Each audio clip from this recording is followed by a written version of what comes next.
What's up everyone? So today we're going to be talking about how to get back into running after taking a long break. So recently I just had to take about a month off of running because I was not feeling well. I wasn't doing too good. It wasn't a very fun experience.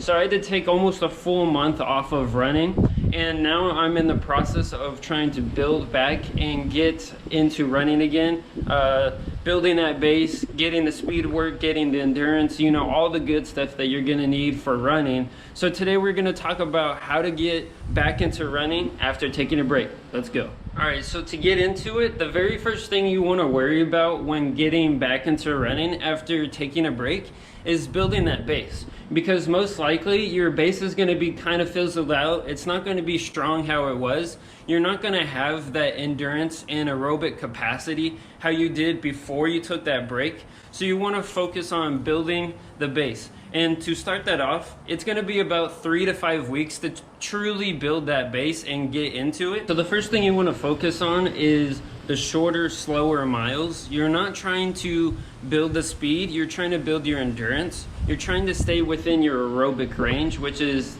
slower. It's going to feel easier. You're probably going to be able to carry conversations, and you're also not going to be doing tons of distance because you're not at that point yet.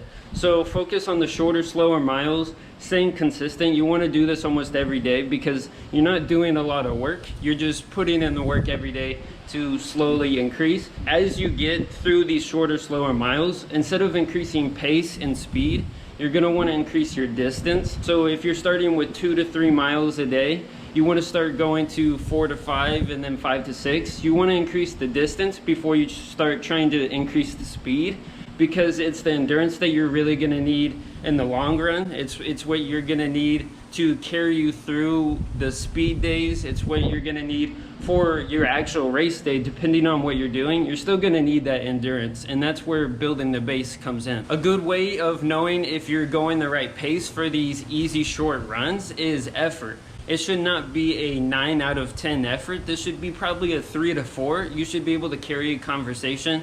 It should feel easy. It shouldn't be a run where you feel super out of breath and like you're pushing yourself. You want to feel relaxed, and it's just getting your body and your muscles awake again to start really training later in the future when you start increasing the distance. All right, so now you're in the second phase. Like I said, the first phase is about 3 to 5 weeks, just really establishing a good base for running.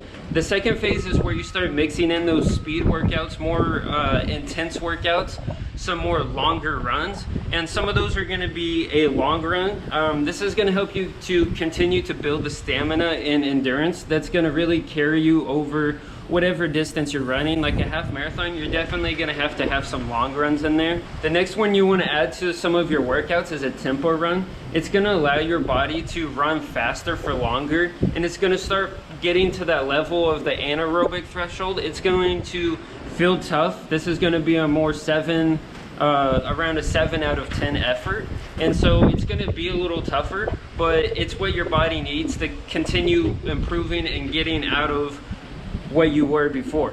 And then another one that you really want to add to your workouts is intervals.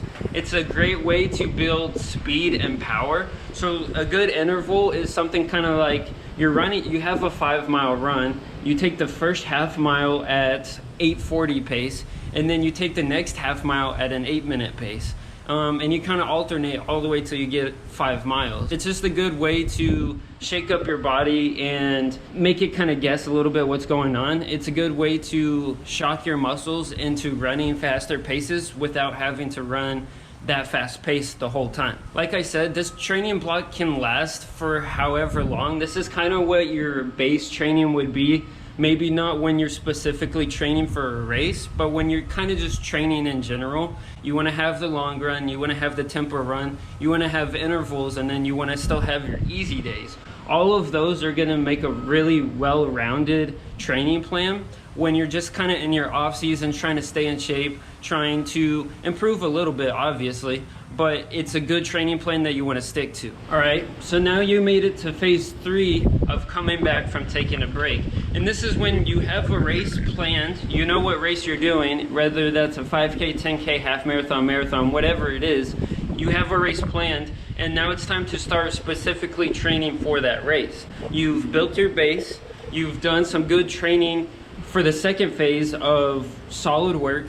Now it's time to really start gearing up for a race. And this phase of training is going to be kind of based on what race you're doing. If you're doing a 5K, you probably only need about 3 weeks to get ready for it. If you're doing a half marathon, you might need 6 to 8 weeks. If you're doing a marathon, you're going to need a little bit longer. So based on the length of your race is how long the length of your training for the specific race should be. For this example, I'm going to be talking about a half marathon. That's my favorite distance. That's what I love to do, is half marathon. So for, like I said, for a half marathon, it's going to be about 6 to 8 weeks training. And some of the specific workouts that I would focus on is like an 8-mile tempo, which is 15 to 20 seconds slower than your race pace. So if you're trying to run a 7:50 pace for a half marathon, then you might want to run this closer to an 8:10 or an 8:05. It's not something that's going to be crazy feeling, but it's a good workout just to get your body moving a little bit faster without completely exhausting yourself. You want to be able to train the next day. You want to be able to continue working out. You don't want to go full race effort and then slow down the next day. This wind. Another one that I would focus on that's kind of a track workout is 5x1K repeats. And so that's 2.5 laps on the track 5 times. Take a 2-minute break in between. It kind of depends on what fitness level you're at and kind of what you're feeling. So I would do that, and then I would start with a 1 mile warm-up, 5x1K repeats, and then do a 1 mile cool down. And that's going to be a solid workout. You're getting a warm-up, you're getting a cool down, and then you have the speed workout that's going to really improve your stamina and your power, and it's going to help you apply that to some of your other runs and feel powerful when you are running. And then another one that I would do if I was training for a half marathon is like a 10 mile interval workout. So like it's kind of like the other one where you run the first half mile slow and then you run the second half mile fast, and you kind of alternate between those, and it kind of gives your body a little bit of a shock and helps you improve and at least sense what faster paces feel like. So maybe that second half mile is going to be a little bit faster than your race pace, but that first half mile is going to be probably 20 to 30 seconds slower. So it's kind of like a recovery and then a jolt faster than race pace. So it gives your body time to recover, and then it gives your body a jolt, and you're like, oh, okay, this is what this feels like. And maybe you might find out that that race pace, you could go a little bit faster. So it kind of gives your mind a little bit of a workout plus your body. All right, guys, if you made it this far in the video, make sure you leave a like, subscribe if you like this video, and then turn on bell notifications so you can see when I post more videos. But here are a couple things to remember when you start training. You do not want to increase your mileage too fast. You're gonna get injured. That's the whole point of building the base, so you can increase slowly.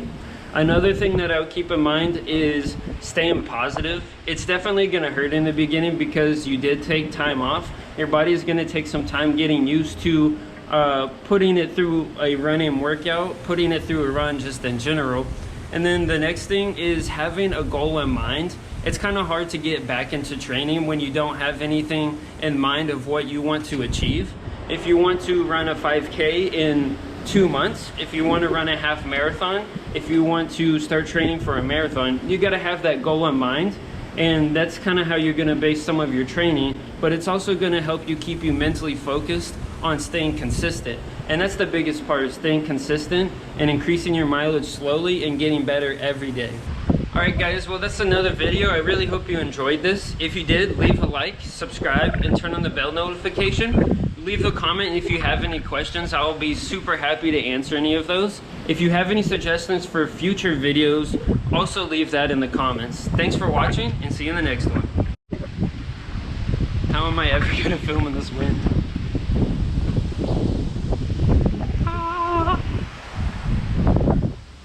Always choose the windiest days to film. Of course.